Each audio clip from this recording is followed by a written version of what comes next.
bem-vindos todos. Vimos aqui hoje, eu e um convidado muito especial, falar sobre o seu trabalho e aquilo que vem partilhar ao nosso Recanto das Mil Pétalas no próximo mês de abril.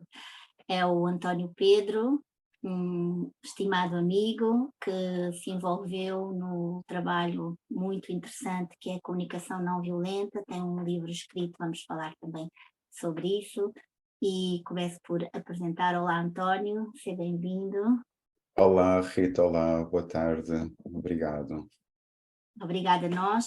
Em primeiro lugar, talvez seja interessante perguntar-te o que te trouxe tanto aqui, à comunicação não violenta, quem és tu, como vieste cá parar? Hum, Então, bom, o meu nome já sabem, António Pedro Martins.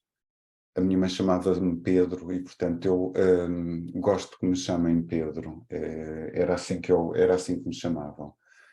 Embora depois no ambiente profissional é mais António Pedro, mas de uma forma mais informal, Pedro. Então, como é que eu vim parar à comunicação não violenta? Eu tive um percurso profissional muito diversificado. Portanto, a minha formação de base é na área das ciências, a física, e trabalhei, portanto, na área da engenharia, trabalhei na universidade, e ao fim de alguns anos, bom, aquela atividade não me satisfazia de todo. Não me satisfazia do ponto de vista humano. E eu precisava de qualquer coisa que na altura não sabia bem o que era, mas eu precisava de algo que me conectasse comigo, que me ajudasse a ver o meu lado humano e a desconstruir a minha necessidade constante de perfeição e de usar essa máscara terrível que é ser um bom profissional, ser um bom pai, ser um... Então tudo isso era muito pesado para mim.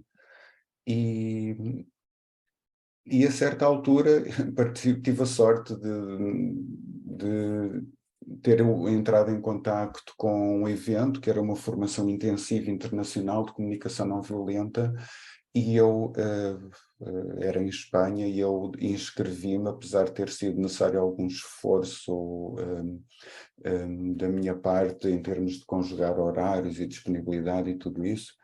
E entretanto, foi uma descoberta, mudou, posso dizer que é um marco na minha vida, mudou o curso da minha vida. E de todas as ferramentas eu já experimentei umas quantas e de facto a comunicação não violenta é aquela que mais me ajudou a conectar-me comigo e a conectar-me com as pessoas. Digamos que olhar para o meu lado humano e a ver o lado humano dos outros. E, e depois isto é algo que eu também refiro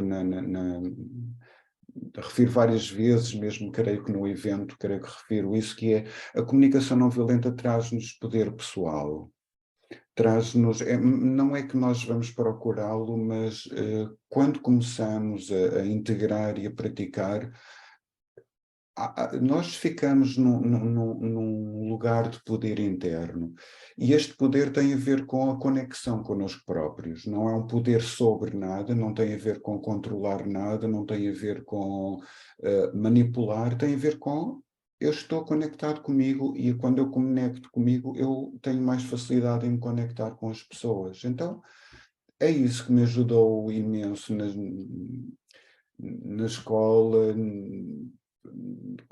em família, em casa, enfim, é um marco, porque é com as pessoas que nós mais amamos que nós temos os maiores conflitos, porque os outros, a quem nós não temos proximidade, nós facilmente seguimos em frente, mas com aqueles que nos estão próximos nós não podemos seguir em frente porque ou são filhos, ou é a esposa, ou é o marido, ou então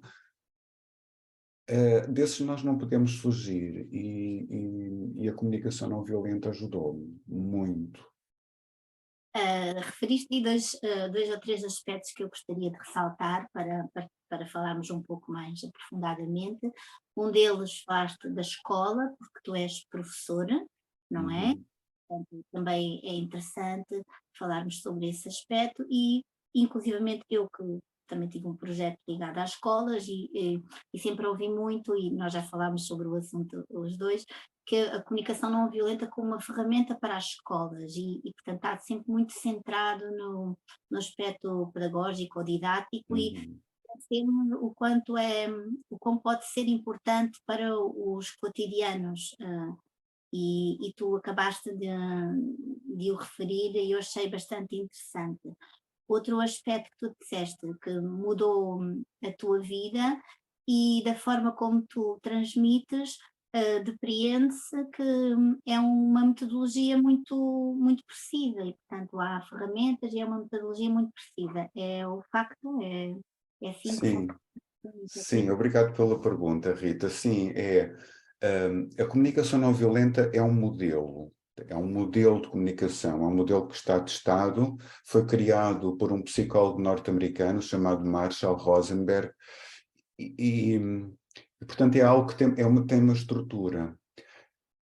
Mas, na verdade, a comunicação não violenta é muito mais do que a estrutura, porque se nós ficarmos agarrados à estrutura, ou seja, se nós vamos para isto com uma curiosidade mental e, portanto, ficarmos analisarmos a forma como comunicamos, as palavras que usamos, o vocabulário, isso não nos conecta. E eu vou-te dizer, Rita, eu antes de fazer esta formação intensiva internacional, que eu te referi há pouco, eu já tinha lido o livro do Marshall Rosenberg, eu fiz em 2017, eu em 2012, eu já tinha lido o livro dele. E vou-te dizer, foi uma frustração tremenda, porque eu li o livro e fiquei, uau, é mesmo isto, é mesmo, tudo aquilo fazia sentido, mas eu vivia tanto aquilo, e quando eu tinha um conflito, esbarrava na primeira dificuldade, eu não tinha capacidade de pôr em prática. É isso que eu ia perguntar, porque frustração. Frustração por colocar em prática ou Eu não conseguia pôr em prática, porquê? Porque eu tinha lido um livro, e nós quando lemos um livro, não chega, e conseguir. faltava-me praticar.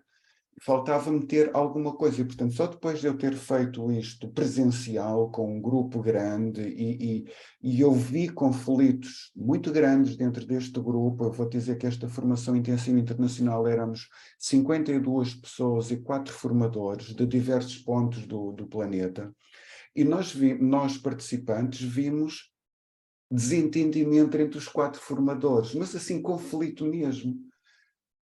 E eu Casa de estava, Ferreiro, espeto de pau. não é espeto de pau, sabes?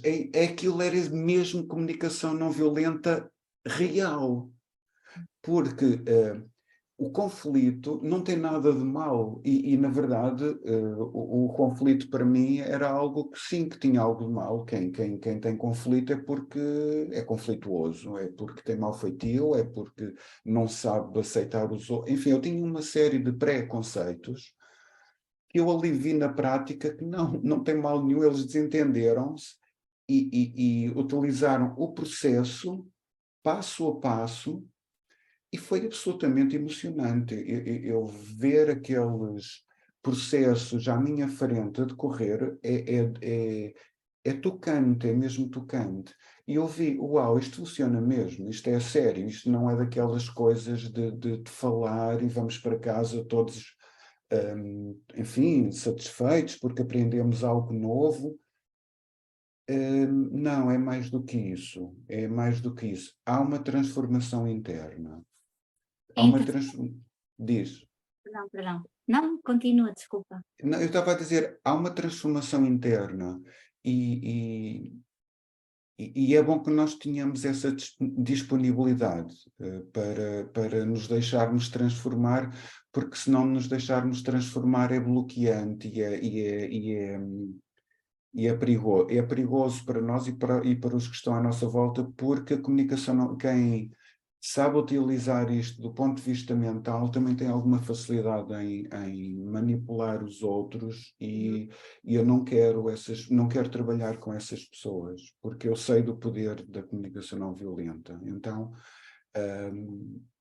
uma das coisas que eu peço é que as pessoas que vêm à formação, que vêm às minhas formações, eu peço que venham com uma atitude de abertura, que não venham apenas com uma curiosidade mental para aprender mais uma coisa. É para aprender e para apreender e para se deixar envolver, para se deixar ir com a ferramenta.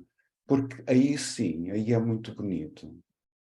Tu falaste de um aspecto que é fulcral em qualquer metodologia, parece-me a mim, que nós para aplicarmos em prática é a desconstrução de padrões, não é? E de crenças.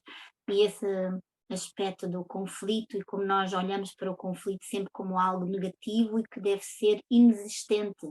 E, obviamente, a expressão que eu usei quando comunicaste, quando transmitiste que na própria formação houve um conflito, um, e pronto, muito interessante essa experiência, seguramente, porque é ver a aplicação prática de, das ferramentas e não a anulação, de alguma forma, a anulação de aspectos que são nossos e que são humanos, não é? Que também são humanos, da diferença e da discórdia, de pontos de vista distintos e de como nós podemos ir trabalhando uns com os outros em prol de algo que seja comum.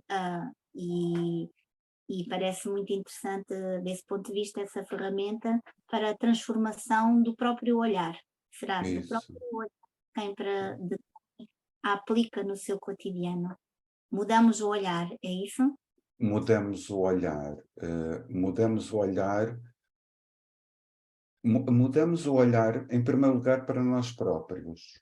Mudamos o olhar para nós, para dentro, e depois mudamos o olhar para fora. E ainda completando um pouco o que estava a dizer há pouco, eu ainda ontem conversava com uma pessoa amiga, eu até depois acrescentei num comentário no evento, que foi uma conversa muito interessante, porque ela está à frente de uma escola que pratica um ensino integral, não é uma escola pública, e ela mandou uma mensagem e tivemos aqui a conversar sobre, porque ela está a ter contacto com pais, são pais que têm uma preocupação muito grande com os filhos, com a educação dos filhos, e ela dizia que os pais têm dificuldade em pedir aos filhos. E portanto, a comunicação não violenta não é, olha, podes fazer o que quiseres, não é o à vontade, não é a anulação minha, de todo. É exatamente o contrário. A comunicação não violenta é eu saber o que é importante para mim nesta situação, e isto requer eu estar em contacto comigo, requer autoconhecimento, eu saber nesta situação o que é importante para mim e expressá-lo ao outro sem medo do que quer que seja do outro. E, portanto, quando eu me expresso desde aí, como ela dizia, a mãe diz, olha, vai vestir o casaco antes de ir para a escola, e o filho não vestia o casaco e aparecia na escola só de camisola, sem casaco, e essa minha amiga ficava pasmada, como é possível que a mãe deixa de vir o filho para a escola sem casaco porque não conseguiu que ele o vestisse em casa. Então, nesta situação, a mãe deve... O que é importante para a mãe naquela situação? Para a mãe naquela situação é muito importante a segurança do filho. Isto é uma necessidade humana universal. Olha, para mim é muito importante a tua segurança, o teu conforto, e lá fora está frio. Então, se não te importas, vais vestir o teu casaco e quando chegares à escola, se estiveres depois confortável ou se tiveres calor, podes tirar o casaco. Isto está bem assim para ti? Dizia, esta seria uma forma da mãe pedir, isto está bem assim para ti? E o filho vai responder, ai, não quero vestir o casaco. E a mãe, mais uma vez, manifesta-lhe, mas olha, para mim é muito importante o teu conforto e a tua segurança. Tu entendes isto que a mãe te está a dizer? Para mim é mesmo importante. Entendes? Podes dizer, podes repetir o que é que a mãe acabou de dizer. Isto chama-se um pedido de reflexão. Podes repetir o que é que a mãe acabou de dizer? E o filho vai refletir o que a mãe disse. Mãe, tu disseste que para ti é muito importante a minha segurança e o meu conforto. Ok, foi exatamente isso que eu disse, obrigado. Então, como para mim é muito importante a tua segurança e o teu conforto, podes levar o casaco vestido, podes ir vestir o casaco, e ele aqui já vai estar conectado com a mãe, já não vai estar em nenhum piloto automático, nem o espaço para a birra fica mais pequeno, desaparece, porque ele já sabe o que é importante para a mãe. Então é isto, não é eu, olha, pode vestir o casaco, se faz favor. Não, não quero, não quero, não vou. E a mãe com medo de obrigar o filho ao que quer que seja, porque esse fim também é uma inabilidade, exatamente por causa destas ferramentas que nos ajudam. Então, é isso que eu queria deixar aqui também na nossa conversa, que é a comunicação não violenta. É uma forma de expressar aquilo que é importante para nós sem ferir o outro. Muito bonito, muito bonito.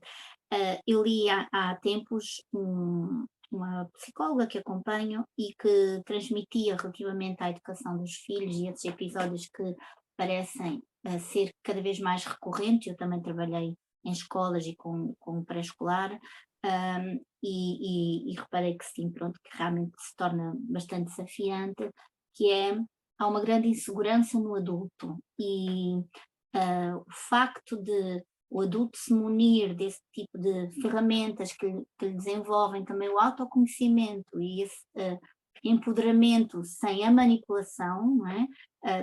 Torna tudo muito mais fácil na comunicação. Acredito que sim, que seja por aí, porque os adultos inseguros também têm dificuldade em pôr esses limites, porque Tal qual. não é? Digo eu, pergunto, estou a conversar contigo, não a opinar, porque não sou da área, e portanto aqui estou para te ouvir e para aprender, logicamente.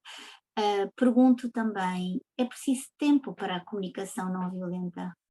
E tão importante isso que tu dizes, Rita, sim. A comunicação não. Nós estamos no meio, numa época de uma grande evolução das tecnologias, de uma grande proliferação de redes sociais, agora com a inteligência artificial. Há um desenvolvimento vertiginoso e todo este desenvolvimento traz consigo um empobrecimento da qualidade da comunicação. Exatamente porque quando eu respondo em pouco tempo, eu, eu preciso de tempo para saber o que é que eu estou, para me conectar comigo, para me conectar com o outro, precisamos de tempo. E se nós estamos, enfim, à pressa, a querer despachar a coisa, a comunicação é muito pobre. E a comunicação nas redes sociais é verdadeiramente pobre. E facilmente insultamos outra pessoa, facilmente emitimos uma opinião sem, muitas vezes sem ler o que está escrito, ou lendo o que está escrito, não conseguindo ir além do que está escrito, não conseguindo ir, a pessoa que está a escrever isto, qual será a sua realidade? O que é que ela, na verdade, está a trazer até mim?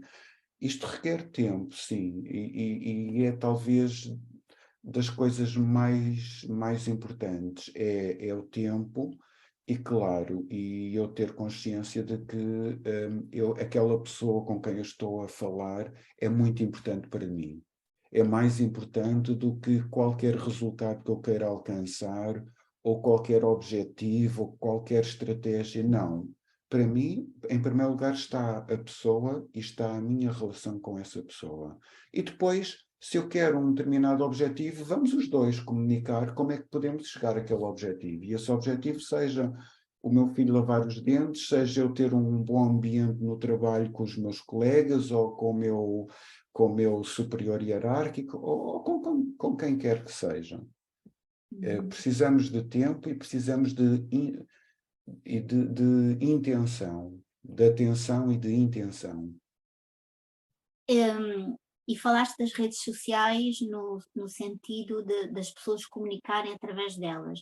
E eu pergunto-me, porque ainda hoje assisti a isso, uma criança pequena, dos seus 5 anos, que fala com um sotaque brasileiro, porque está demasiado tempo nas redes sociais a ouvir vídeos, tanto em vídeos do Brasil, portanto português. Como é que nós podemos fazer um exercício, quer dizer, has de explicar com certeza na tua oficina, que é a importância de termos tempo e também o tempo de qualidade, não é? Incutir determinadas regras no ambiente, porque se nota, inclusivamente entre adultos, que é surpreendente, mas até entre adultos, não é? Se nota muito que as pessoas estão juntas e que muitas vezes estão conectadas aos dispositivos em vez de estarem conectadas umas com as outras. E Sim. muito isso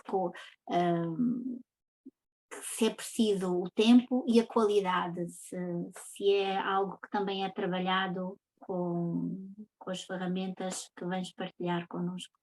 Sim, as ferramentas, essa questão da gestão do tempo é uma questão muito, muito sensível, Rita, e as redes sociais é muito fácil nós perdermos lá. E às tantas já passou meia hora ou já passou uma hora e estamos ali nas redes sociais, é muito fácil isso acontecer. Então, uma autodisciplina, aí é necessário autodisciplina e é necessário eu tenho ser muito determinado com a minha intenção. Eu quero ter tempo de qualidade com a minha esposa, com os meus filhos, com o meu marido, com os meus animais de estimação. Eu quero ter tempo de qualidade.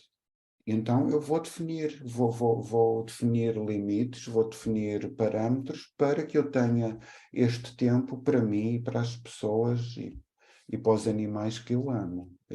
Dedicar esse tempo. E depois, o que é que fazemos com esse tempo que nós decidimos dedicar? Aí depois vamos falar, vamos aprofundar. Nós vamos passar, não sei se queres entrar já um pouquinho como é que vai funcionar a oficina, ou, Sim, pronto, isto é uma conversa, é uma conversa, entrando. Sim. vai fluindo. Sim, eu tinha aqui escrito, porque falámos sobre o assunto, que é a importância de tu denominares às tuas formações oficina. Sim, sim, obrigado pela pergunta. A oficina é um local onde se trabalha, não é um local onde nós estamos sentados descansados, não. A oficina é um local onde se trabalha e, portanto, esta formação, que eu não gosto de chamar curso, porque a ideia não é de todo um curso, é algo prático, é algo como eu referi, como falámos há pouco, há uma estrutura e essa estrutura vai ser explicada e vai ser apresentada, mas depois vamos aplicar, vamos utilizar e os participantes são incentivados a trazerem situações, desafios do dia a dia, desafios de relacionamento, conflitos, sejam conflitos com outras pessoas ou podem ser conflitos internos, connosco próprios. Então, e vamos trabalhar com eles, e vamos aplicar o modelo da comunicação não violenta nesses conflitos. E é uma experiência, costuma ser, é sempre uma experiência muito gratificante, intensa. Alguns momentos podem não ser confortáveis porque nós vamos, e para mim não foi e nunca é, porque nós vamos descobrir que temos padrões de comunicação que são tão violentos e nós não nos apercebemos. Uhum. Queres um exemplo olha, de uma pergunta que para mim, ainda hoje quando me fazem, eu respiro fundo, Conta. que é: olha, Rita, o que é que tu estás a sentir agora? O que é que tu estás a sentir? Isto é de uma violência, quando esta pergunta deve ser feita com muito cuidado, sabe? E nós fazemos, é tão, Inclusive, Diz? É intrusivo. É intrusivo, eu não sei porque, quer dizer, tu não sabes porque é que eu te estou a perguntar isto. E é muito fácil uma mãe perguntar a um filho, ou um marido perguntar à esposa, ou a mulher perguntar ao... É muito, olha, o que é que tu estás a sentir? Esta pergunta pode ser pesada, mas isto é um exemplo. E quando nós descobrimos que há coisas que nós fazemos de uma forma inconsciente que geram um bloqueio à comunicação, que gera um distanciamento, nós não vamos ficar confortáveis connosco próprios, mas é bom porque nós depois já vimos e olha, e podemos falar com as pessoas de outra maneira, podemos começar a fazer diferente e vamos seguramente começar a fazer diferente. Há um período de adaptação, há dias, portanto vamos ficar muito reflexivos porque as pessoas que vêm costumam sempre dizer que os dias seguintes são de grande reflexão e, e de grande movimento interno. E depois vamos nos adaptando. E depois vamos nos adaptando a esta nova forma de comunicar. E, portanto, eu estava a dizer, oficina, nós vamos trabalhar durante a manhã, portanto, há 4 elementos que são importantes, que fazem parte da estrutura da comunicação não violenta, que é observações, sentimentos, necessidades e pedidos. Vamos viajar por cada um destes elementos e vamos ver como eles são tão importantes e essenciais.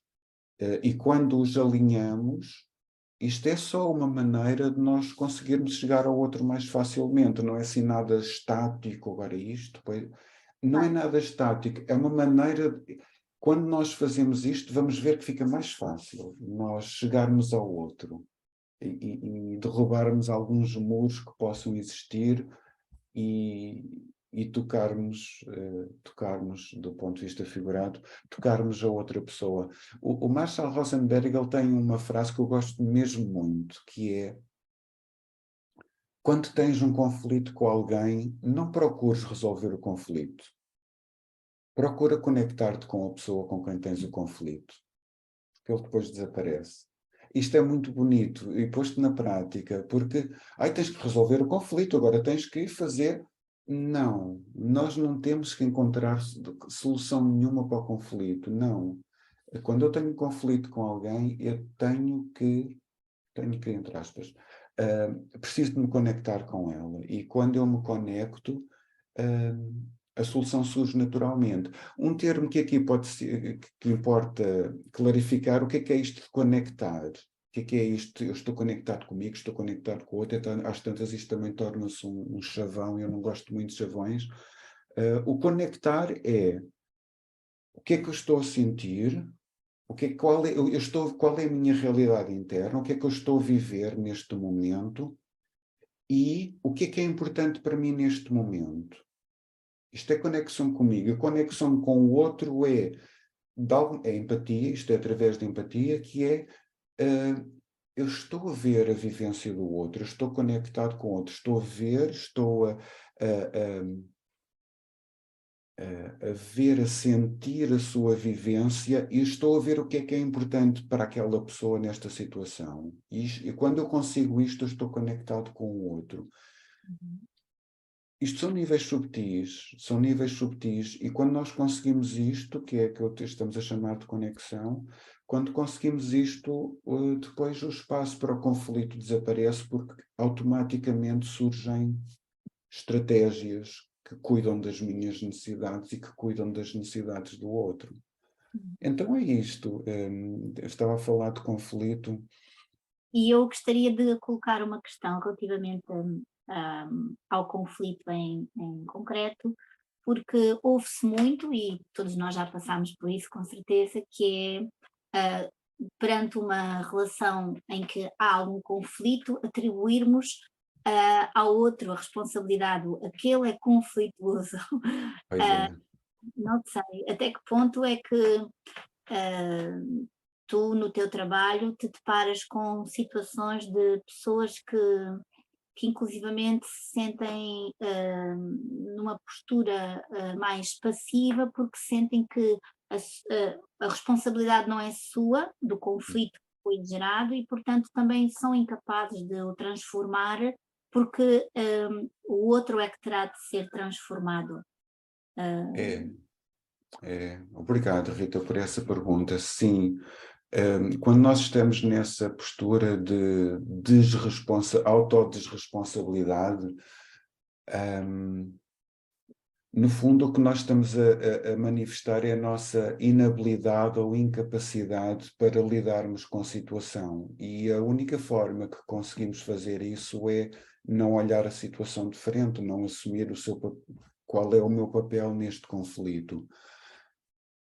Porque quando nós vamos, uma coisa que vamos falar muito na formação vai ser das necessidades humanas universais, e uma das primeiras necessidades quando estamos num conflito, uma das necessidades muito presente é a necessidade de segurança emocional. Eu preciso de me sentir seguro emocionalmente, e se eu me sinto inseguro,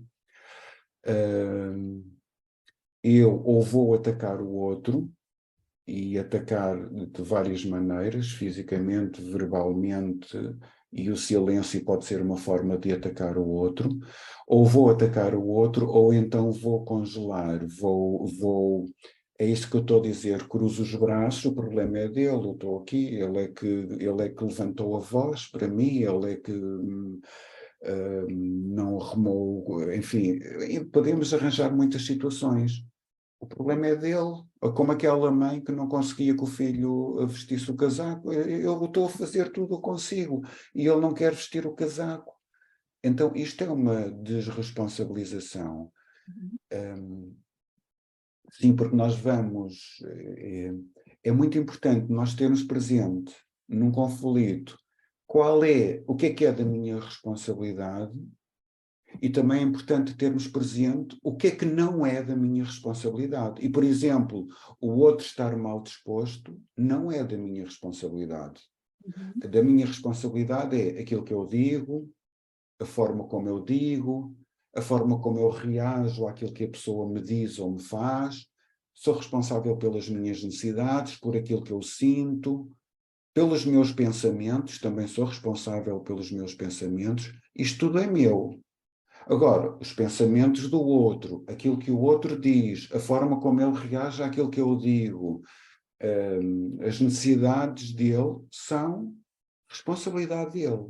Eu sou livre de o ajudar, eu posso querer contribuir para que aquela pessoa se sinta melhor, mas eu posso, não sou obrigado, não tenho que. E isto é muito importante, haver esta clareza do que é meu e do que é que não é meu.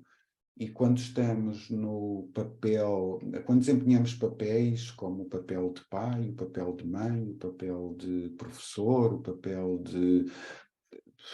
Enfim, a infinidade de papéis, quando estamos nesses papéis,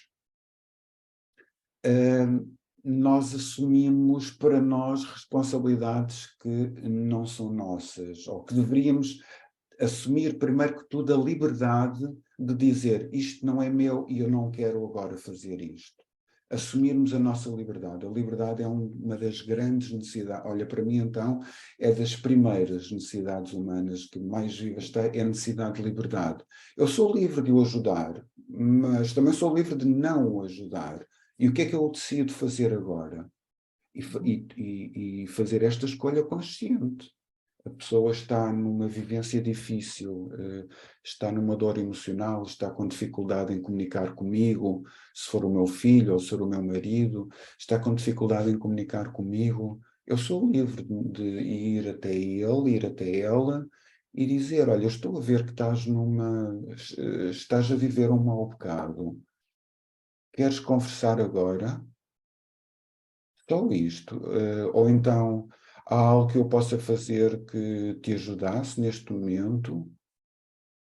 Ou se for se for com crianças, se for com crianças, o exercício deve ser ainda mais, porque as crianças, como não têm, nomeadamente se forem muito novas, mas mesmo os jovens adolescentes também, o vocabulário emocional deles é muito pobre. O vocabulário emocional deles é estou zangado, ou estou triste, ou e depois é tenho fome, tenho sede, enfim, é um vocabulário muito restrito. Então, nós no papel de educadores, ou de pais, ou de mãe, ir ter com ele e dizer, olha, eu estou a ver que tu estás a sentir-te, fechaste no quarto, imagino que estejas inseguro por alguma razão, queres conversar.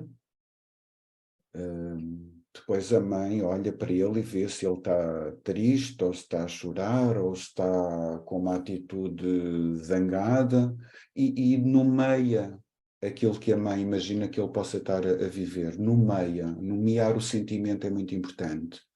Uhum. E depois de nomear, se o meu filho está triste no quarto, chegou a casa, foi para o quarto, fechou a porta, não quer falar, ele está com medo. E quando a mãe ou o pai chega junto dele e diz-lhe, olha, parece-me que tu estás a sentir-te muito inseguro relativamente a alguma situação que tu viveste hoje durante o dia. Queres falar sobre isso? Quando a mãe diz, eu estou a ver que tu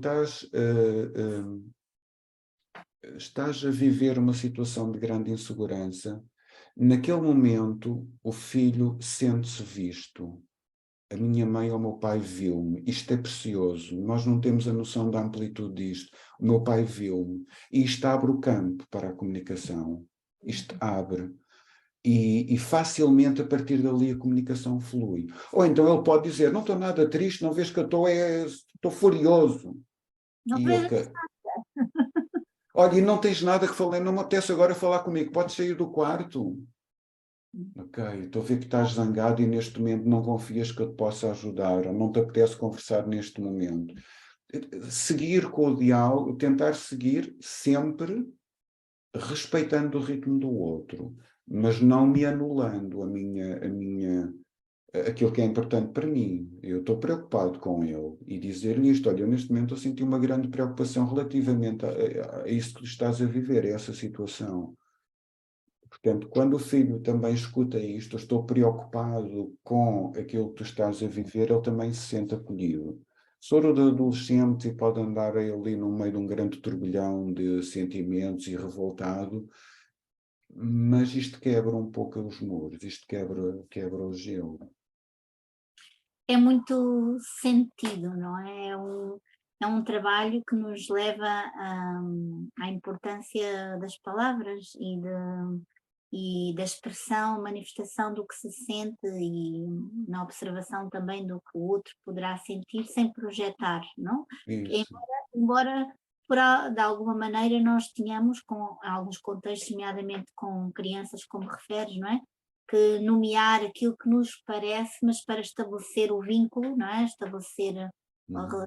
dar, dar segurança ao outro para poder expressar-se ou não, não é? Porque também, lá está, parece-me a mim que é interessante deste ponto de vista, o que tu estás a partilhar, que é nós também aprendermos os limites do que é nosso e do que é do outro e até onde podemos ir e até onde podemos intervir Uhum. no, na relação com o outro quando o outro não quer, portanto.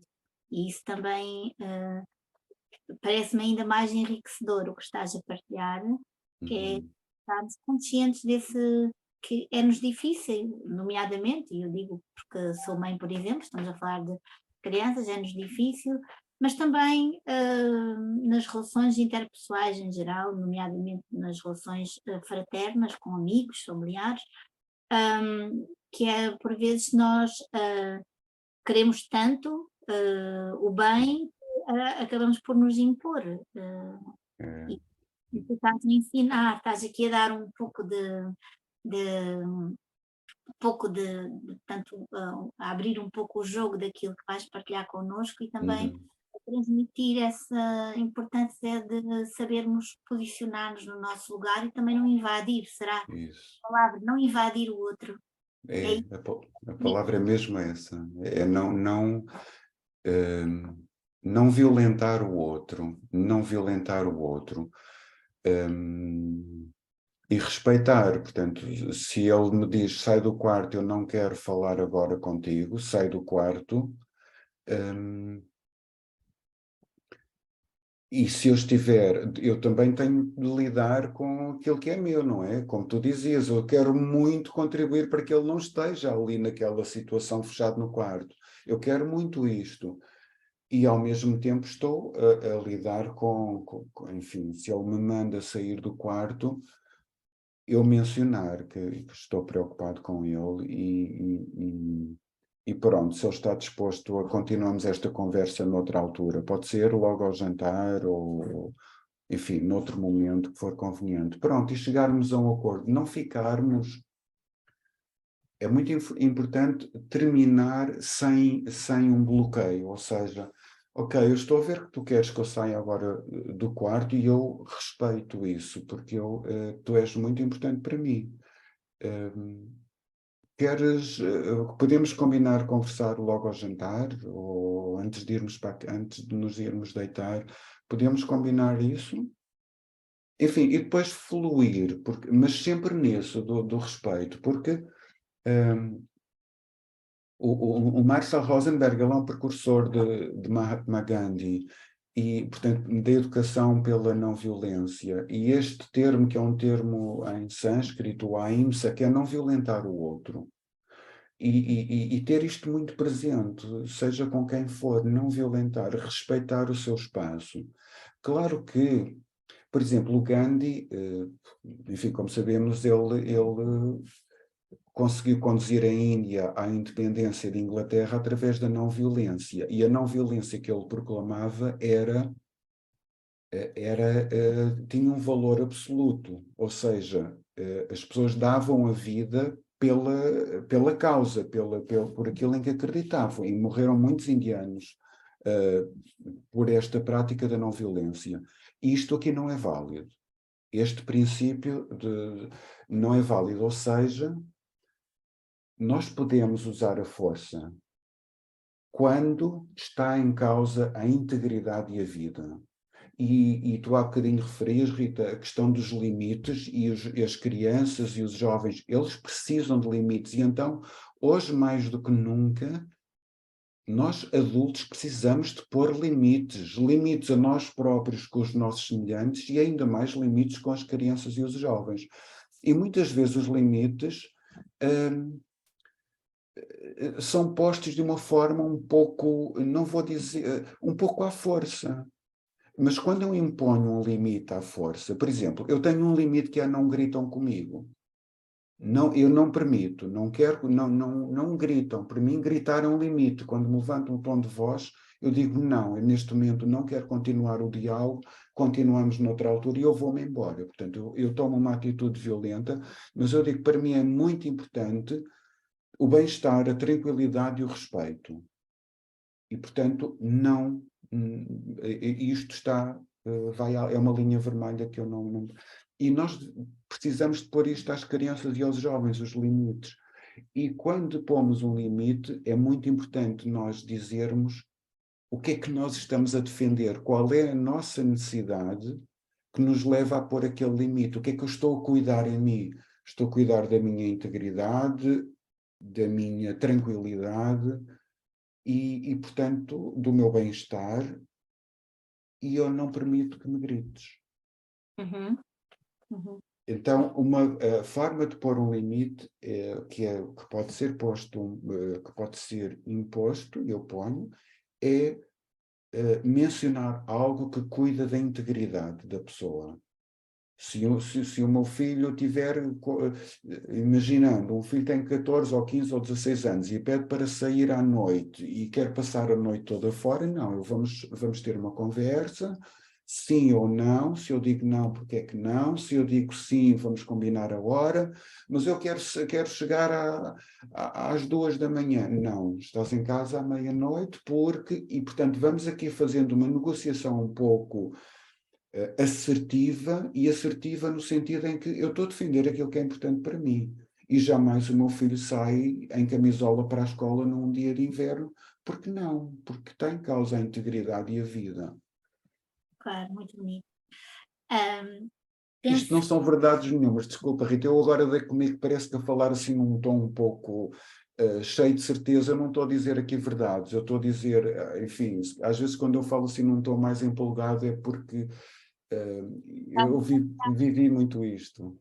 sim, porque estás a partilhar, e isso vai levar-me já à minha pergunta, porque estás a partilhar o teu sentir em relação a esta abordagem, não é? E eu penso que É, isso é fundamental, porque significa que tu processas e a vivencias antes de partilhar, que é algo que também é fundamental e hoje em dia falta por vezes esse sumo, não é? Que é o nós processarmos o que aprendemos, apreendermos, como falaste há pouco, aplicarmos para podermos realmente passar a nossa visão ao outro. E eu, agora, a propósito disso, gostaria que nós falássemos um pouquinho só sobre o teu livro, porque também o teu livro também reflete essa tua autorreflexão uhum. sobre o que foi a tua vida e como o teu olhar sobre a tua própria vida também mudou com esta ferramenta. Queres partilhar um pouco? Sim, sim, obrigado pela oportunidade, porque o meu livro é um livro que se chama A Comunicação Não Violenta, do conflito ao amor, a comunicação não violenta na escola e na vida.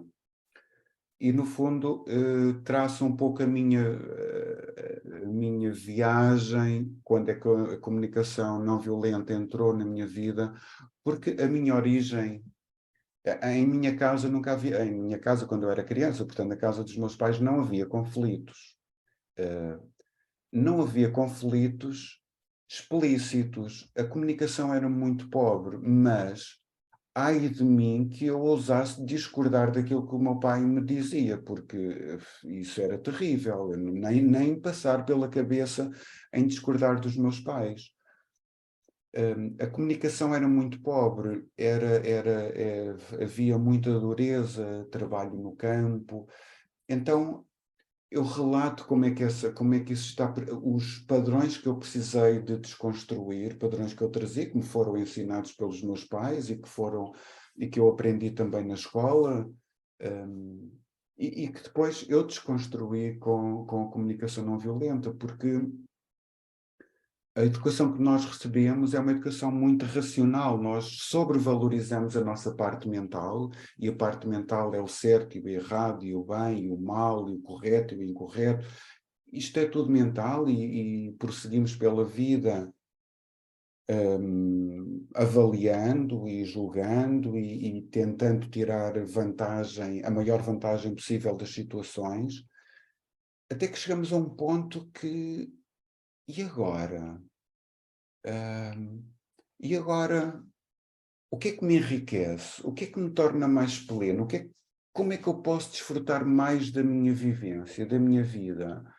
E quando nós começamos a colocar estas perguntas, começamos a valorizar menos o racional e a prestar mais atenção ao resto. E ao resto é ao emocional, mas é toda a parte mais subtil da nossa vivência. Portanto, tudo isso está no meu livro. Também tem lá uma mediação de conflitos, porque eu também sou mediador de conflitos, trabalho com algumas escolas problemáticas, muito problemáticas, com muita conflitualidade e violência, e também tenho um exemplo de uma mediação que é talvez aquela que mais me marcou, uma das que mais me marcou até hoje.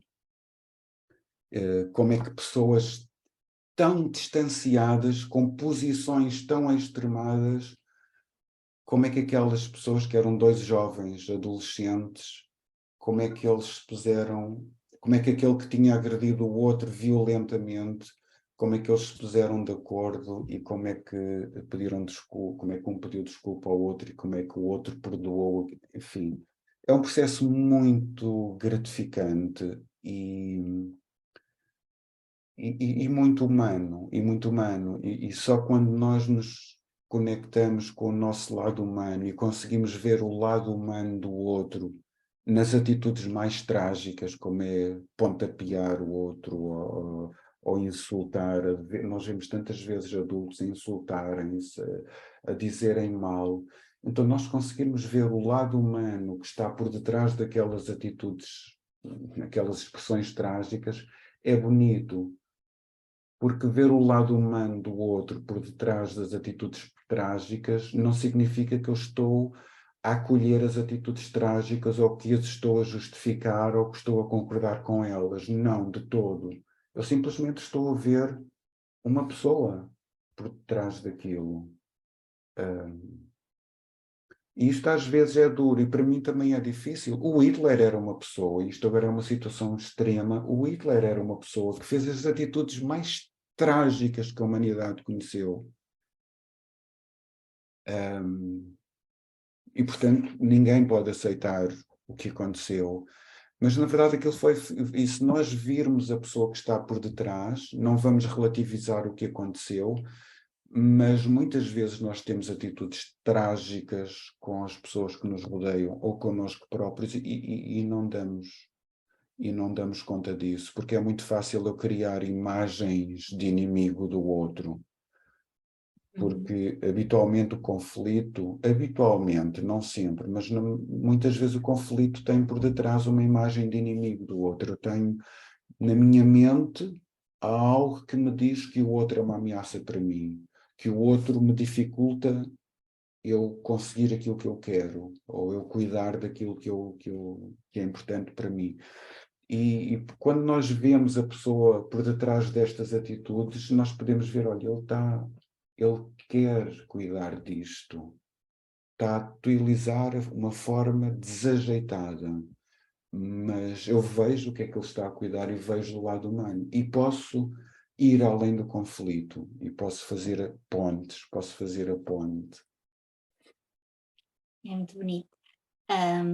Sim, eu partilho um pouco também, que eu também fiz uma formação em mediação de conflitos em contexto escolar e que me abriu também muito os horizontes para olhar para o outro e o desconstruir esses muros entre o agressor e a vítima, não é?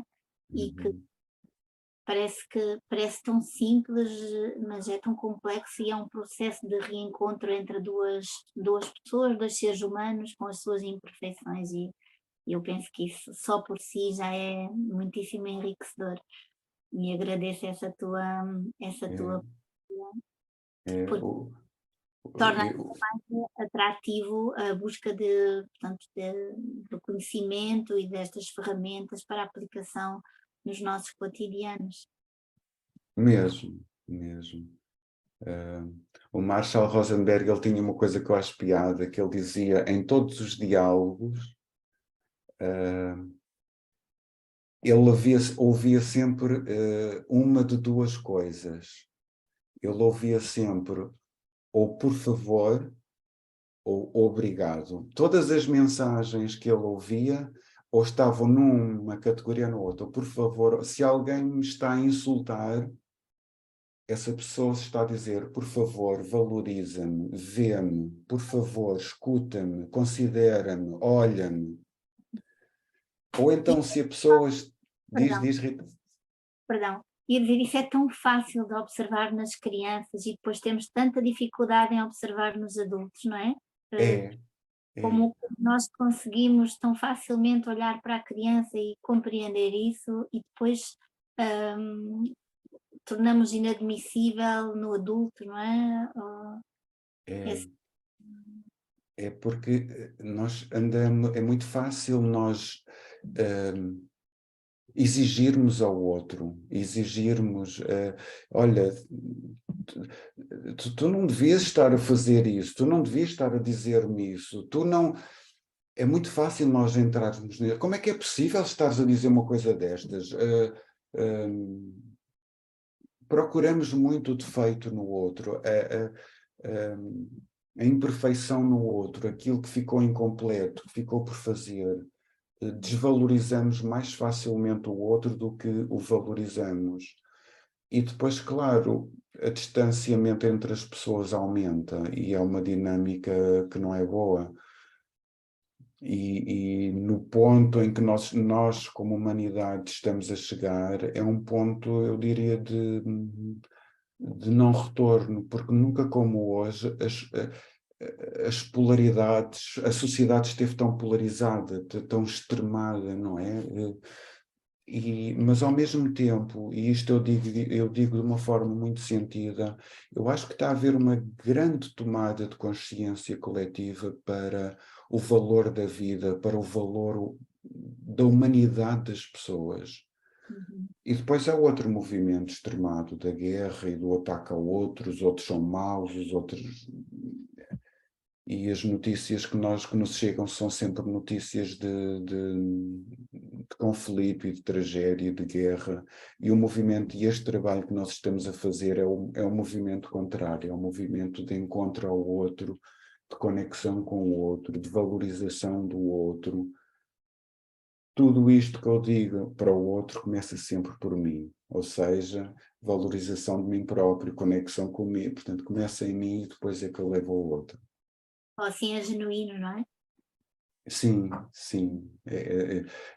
Precisa de ser vivido, isto precisa de ser posto em prática, não chega a ser uma atitude mental, uma atitude intelectual, porque isto do ponto de vista intelectual também é bonito. Eu já tive na minha formação, nas minhas formações já tive pessoas que vinham à procura do mental, e alguém da área das ciências, por exemplo, não quero dar, mas já vieram pessoas que depois no fim saíram frustradas, não sou muito, posso dizer uma pessoa que saiu frustrada, duas pessoas, vem-me agora outra pessoa que saiu muito frustrada no final da formação, porque queria ir mais a fundo na teoria, queria mais exercícios teóricos, queria praticar isto, mas praticar do ponto de vista mental. Ou seja, são pessoas que não estão disponíveis para que esta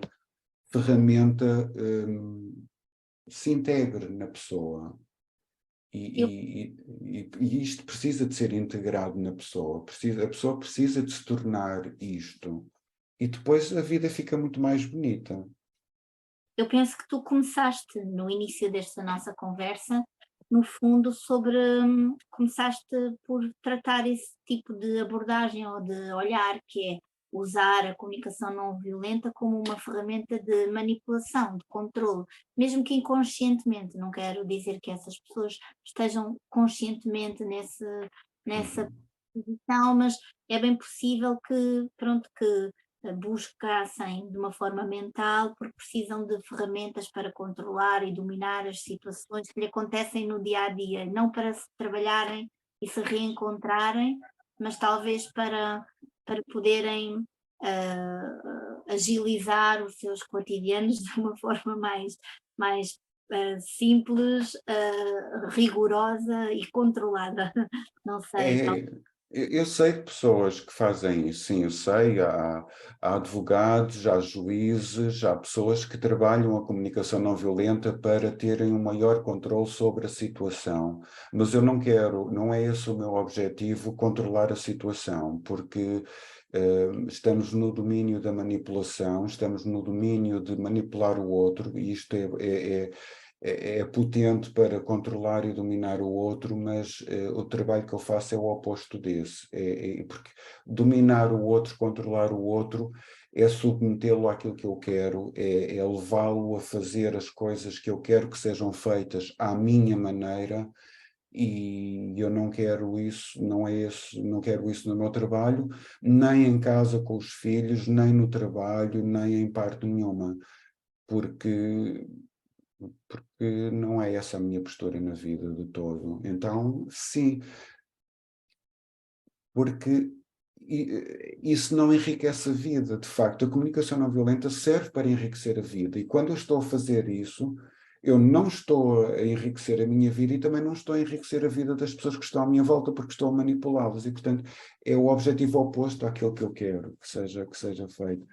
seria a Hum, manutenção de um registro, seria uma manutenção de um registro que falavas há pouco, que há mentes que estão e pessoas a despertar e com vontade de se abrir a uma nova vivência, uma vivência mais sentida e profunda, e, portanto, o recurso da comunicação não violenta nesse prisma intelectual, mental, seria fazer a manutenção e preservar a estrutura que não é É, aquela que tu idealizas e que nós comungamos aqui da mesma opinião, por isso estamos aqui nesta conversa tão saborosa. Sim, faz todo o sentido, claro que sim. António Pedro, já vamos com mais de 1 hora de conversa. já. Estou encantada com esta conversa que estamos a ter. Seguramente as pessoas também vão apreciar, escutar-te e com maior curiosidade, aguçar a curiosidade. E eu também estou ainda mais curiosa e com vontade de te receber aqui no nosso Recanto das Mil Pétalas. Vamos talvez divulgar então que virás no dia 15 de abril, será o dia inteiro, Um e sábado. sábado, o dia inteiro, as inscrições estão abertas, o nosso recanto é um espaço em construção, temos condições para aproveitar também da natureza, em um ambiente por si também pacificador, digamos Em assim. Palmela, num sítio maravilhoso. Exatamente. E, portanto, quem quiser inscrever-se, estamos a receber as inscrições por estes dias e ouvir um pouco mais e aprender estas valiosas ferramentas que o António Pedro tem para partilhar connosco.